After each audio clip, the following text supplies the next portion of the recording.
तो आप लोग अपना एडमिट कार्ड देखकर और अपना केंद्र जो जहाँ पे आप लोगों को एग्ज़ाम देना है वो सुनिश्चित कर लिए होंगे। और आप लोगों से निवेदन है कि आप लोग जो है अपना एडमिट कार्ड और क्या नाम है फोटो युक्त स्व प्रमाणित फोटो युक्त लेकर साथ जाएं। इसके लिए हम एक प्रॉपर वीडियो बनाकर आप लोगों को गाइडेंस के रूप में प्रोवाइड करेंगे। चलिए तो हम जो है इस वीडियो को स्टार्ट करते हैं। इस वीडियो में 30 प्रश्न होंगे। आप लोग बताइएगा कि इस 30 प्रश्न में आप लोगों का कितना सही हुआ है। देखिए आप लोगों का कमेंट ही क्या है, मोटिवेशन का कार्य करता है। चलिए तो स्टार्ट करते हैं क्वेश्चन। देखिए हमारा पहला क्वेश्चन है, रबी की फसल का उदाहरण है। क्या है? रबी की फसल का उदाहरण है तो मक्का है कि सोयाबीन है कि मूंगफली है कि अलसी है। तो अगर हम रबी की फसल की बात करें तो रबी की फसल क्या है? देखिए तो यह रबी की फसल जो है शीत ऋतु में उगाई जाने वाली क्या है? फसल है। और इसमें कौन कौन सी फसल आ जाएंगी? आपका गेहूं होगा, गेहूं और चना, मटर, मटर, सरसों, सरसों और अलसी। तो इसमें से आपका विकल्प कौन सा हो जाएगा? आपका विकल्प हो जाएगा आपका अलसी हो जाएगा। क्या होगा? विकल्प इसका डी होगा, अलसी होगा। अगर हम बात करें कि जो रबी की फसल है, रबी की जो फसल है वह कब बोई जाती है और कब काटी जाती है? तो रबी की फसल अक्टूबर से दिसंबर तक के बीच में क्या होती है? बोई जाती है। अक्टूबर से दिसंबर के बीच में बोई जाती है और अप्रैल से जून के बीच में क्या है? काट ली जाती है। तो आपका विकल्प कौन सा हो जाएगा? डी हो जाएगा। ठीक है, दूसरा क्वेश्चन है। दूसरे क्वेश्चन में पूछा है मूल्यांकन का मुख्य उद्देश्य क्या है? तो मूल्यांकन का मुख्य उद्देश्य क्या होगा? अनुशासन बनाना, कि परीक्षा करवाना, कि प्रश्न पत्र बनवाना, कि अधिगमकर्ता की उपलब्धि एवं सुधार लाना। देखिए मूल्यांकन का मुख्य उद्देश्य होना चाहिए कि अधिगमकर्ता जो अधिगमकर्ता हैं उनकी उपलब्धता एवं उसमें क्या होना चाहिए? सुधार लाना चाहिए। तो विकल्प आपका डी सही हो जाएगा। अब आइए देखते हैं नेक्स्ट क्वेश्चन। देखिए क्वेश्चन नंबर 3 है, बाल केंद्रित शिक्षा में कौन सा तत्व नहीं होता है? तो बाल केंद्रित एक शिक्षा है और उसमें क्या होना चाहिए? तत्व पूछ रहा है कि कौन सा नहीं होना चाहिए। तो अगर हम बाल केंद्रित शिक्षा की बात करें, बालक की रुचियों, प्रवृत्तियों तथा क्षमताओं को ध्यान में रखकर शिक्षा प्रदान करना ही क्या होता है? बाल केंद्रित शिक्षा कहलाता है। अगर हम जो बाल केंद्रित शिक्षा के तत्व की बात करें, जो इसकी तत्व की बात करें तो इसके तत्व क्या क्या हो जाएंगे? आपके इसके तत्व होंगे करके सीखना, हाथों से अनुभव करना और समस्या समाधान और आलोचनात्मक सोच, और इसमें जीवन भर सीखना, और नेक्स्ट है सामाजिक कौशल। तो इसमें से कौन सा नहीं होना चाहिए? तो देखिए ये खेल भी होता है और प्रेरणा भी होता है, संतोष। तो बाल केंद्रित शिक्षा है तो इसमें क्या नहीं होगा? आपका निष्क्रियता नहीं होगा। तो आपका विकल्प कौन सा हो जाएगा? बी सही हो जाएगा। देखिए क्वेश्चन नंबर 4 है। क्वेश्चन नंबर 4 में पूछा है प्राचीन काल में संदेशों का संचार कौन से माध्यम से होता था? जो पुराने समय में हम जो अपना संदेश है वह किसके माध्यम से ले जाते और भेजते थे? तो देखिए इसमें आपका क्या हो जाएगा? अगर हम क्या नाम है इन विकल्प में बात करें तो इसका क्या होगा? फैक्स होगा कि मोबाइल होगा कि हरकारे होगा कि टेलीफोन होगा? तो इसमें देखिए आपका विकल्प क्या हो जाएगा? आपका आंसर सही होगा हरकारे, हरकारे होगा। अगर हम हरकारे का अर्थ की बात करें तो हरकारे की अर्थ की बात करें तो इसका क्या अर्थ होता है? इसका अर्थ होता है कि डाकिया या पत्र ले जाने वाला। अगर हरकारे की बात करें तो इसका अर्थ होता है डाकिया या पत्र ले जाने वाला। प्राचीन काल में हरकारे क्या होते थे? ये कुछ कुछ किलोमीटर की दूरी पर बने मचानों पर मचान बना होता था और उस पे ये सब क्या होते थे? बैठे रहते थे। डाक लेकर वे अगले मचान की तरफ भागते और दौड़ते समय वे घंटी बजाते थे ताकि अगले मचान पर बैठे व्यक्ति को क्या हो? आने का पता चल जाए। तो आपका विकल्प कौन सा हो जाएगा? आपका सी होगा हरकारे। देखिए क्वेश्चन नंबर 5 है। क्वेश्चन नंबर 5 में पूछा है श्रव्य दृश्य शिक्षण अधिगम सामग्री का उदाहरण है। तो अगर हम जो श्रव्य दृश्य अधिगम सामग्री का बात करें तो जो श्रव्य दृश्य शिक्षण सामग्री है उसकी बात करें तो यह क्या होता है? यह श्रव्य दृश्य सामग्री जो है वह सामग्री जो देखने व सुनने के काम आती है, जिससे हम क्या करें? देख भी सकें और सुन भी सकें, वह क्या कहलाती है? श्रव्य दृश्य शिक्षण सामग्री कहलाती है। जैसे क्या हो जाएगा आपका? चलचित्र हो जाएगा, दूरदर्शन, टेलीविजन, तो ये क्या होगा? दृश्य, श्रव्य दृश्य सामग्री होगा। तो इसमें देखिए कौन सा आपका विकल्प होगा? रेडियो, तो रेडियो तो केवल सुनने के काम आता है। ये टेप रिकॉर्डर, ये भी सुनने के काम आता है। बुलेटिन बोर्ड, ये जो है लगा होता है कहीं जो है ऑफिस ऑफिस पे। तो इसमें जो आपका आंसर हो जाएगा टेलीविजन। टेलीविजन के माध्यम से हम क्या करते हैं? इससे आवाज को हम सुन भी सकते हैं और जो है देख भी सकते हैं। तो आपका आंसर डी हो जाएगा। अब आइए देखते हैं नेक्स्ट क्वेश्चन। देखिए क्वेश्चन नंबर 6 है, फूलडोल का मेला कहाँ लगता है? फूलडोल का मेला कहाँ लगता है? अजमेर में लगता है कि जैसलमेर में कि शाहपुरा में कि अलवर में? तो इसमें आपका आंसर क्या हो जाएगा? क्वेश्चन नंबर 6 का आंसर क्या होगा? सी होगा, शाहपुरा होगा। क्या होगा? शाहपुरा होगा। अगर हम इसकी बात करें फूलडोल मेला की, तो जो फूलडोल का मेला राजस्थान के शाहपुर जिले में लगता है। यह मेला चैत महीने में, कब लगता है? चैत महीने में लगता है। इसकी शुरुआत 1826 में कब हुई थी? इसकी शुरुआत 1826 में शाहपुरा में हुई थी।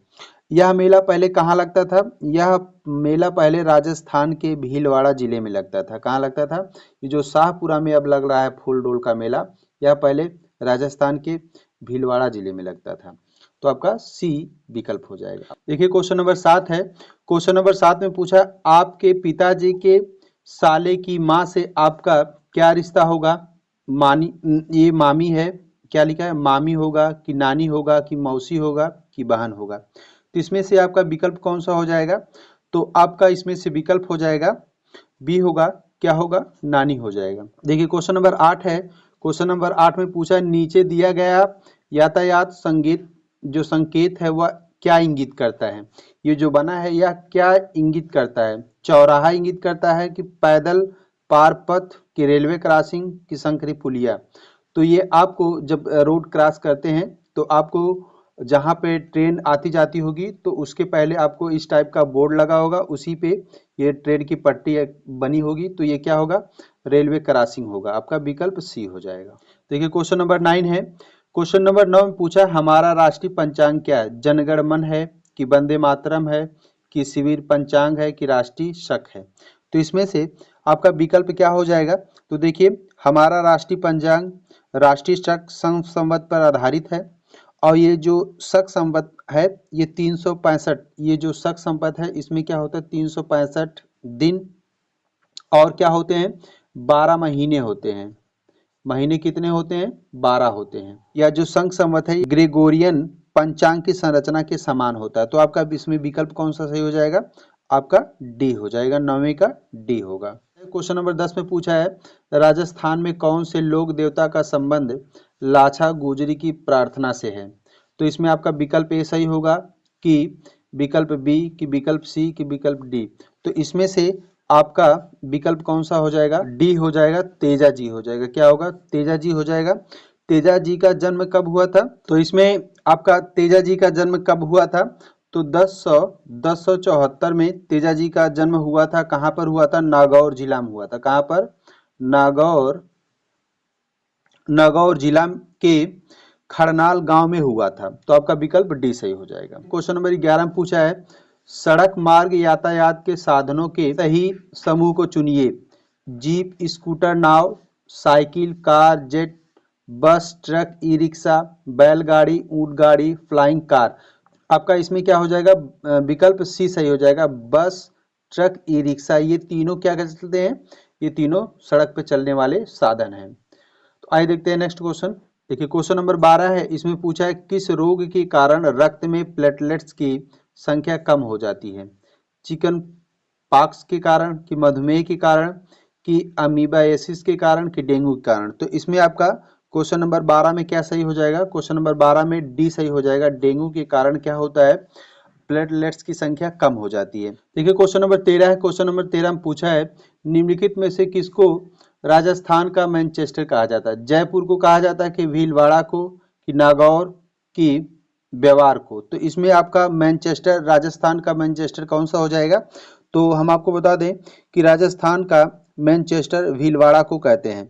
भीलवाड़ा राजस्थान राज्य के मेवाड़ क्षेत्र का एक शहर है। भीलवाड़ा को टेक्सटाइल सिटी के नाम से भी जानते हैं। भीलवाड़ा को किसके नाम से जानते हैं? टेक्सटाइल सिटी के नाम से भी जानते हैं।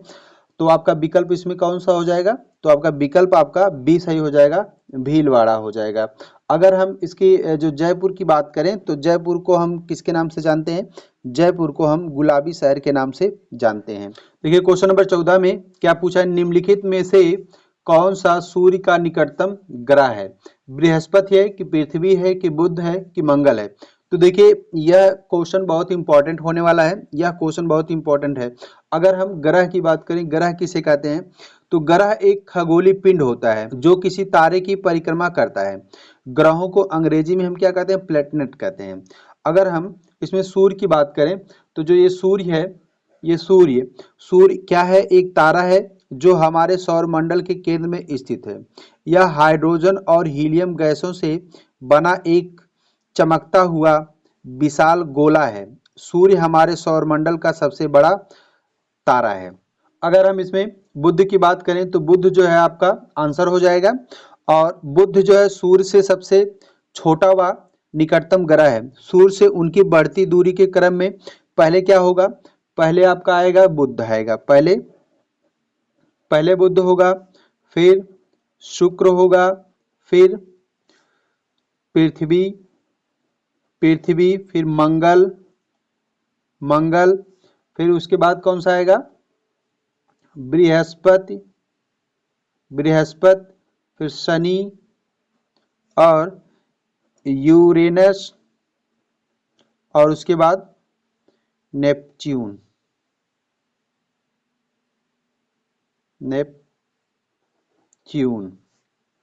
होगा। तो ये किसके क्रम में है?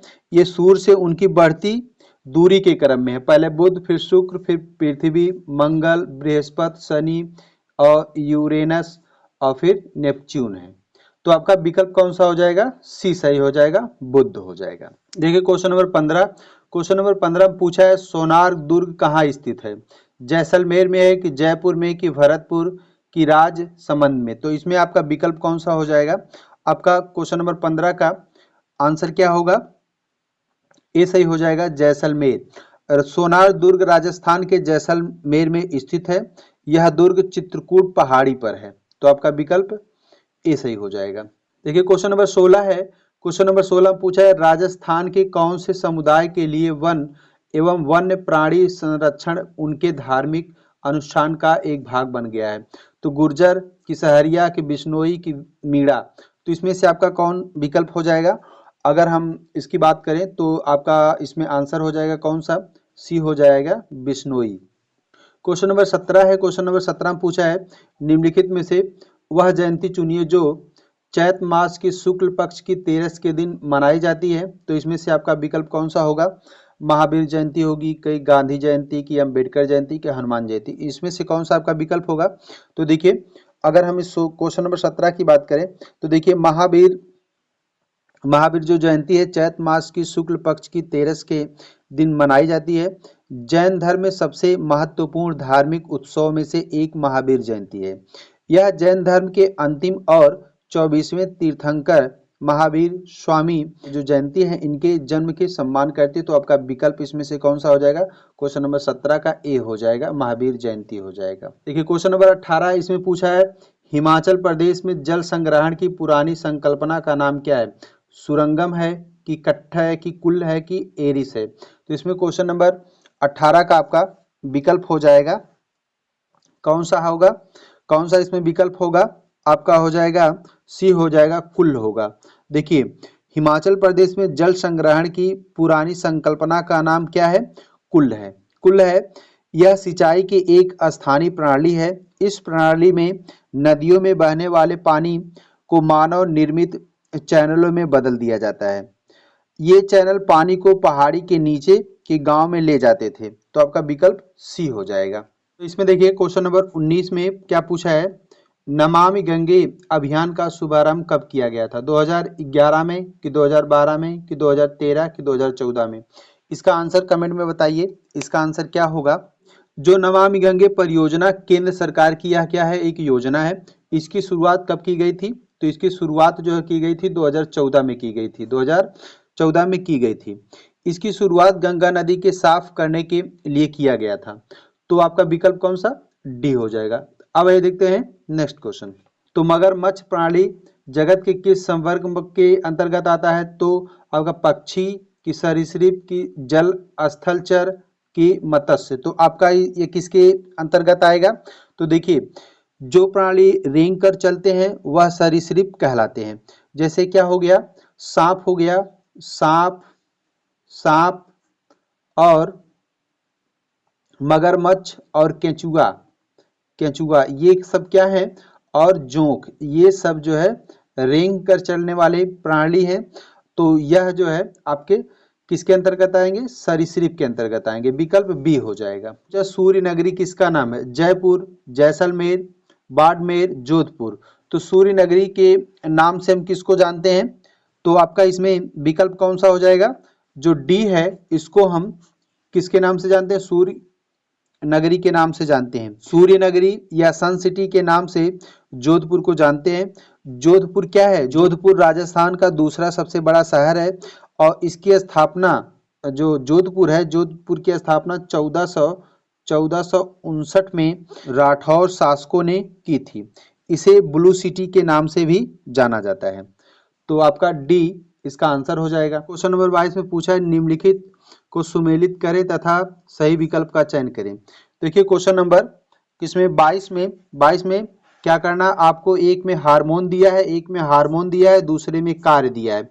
इसको आपको क्या करना है, मिलान करना है।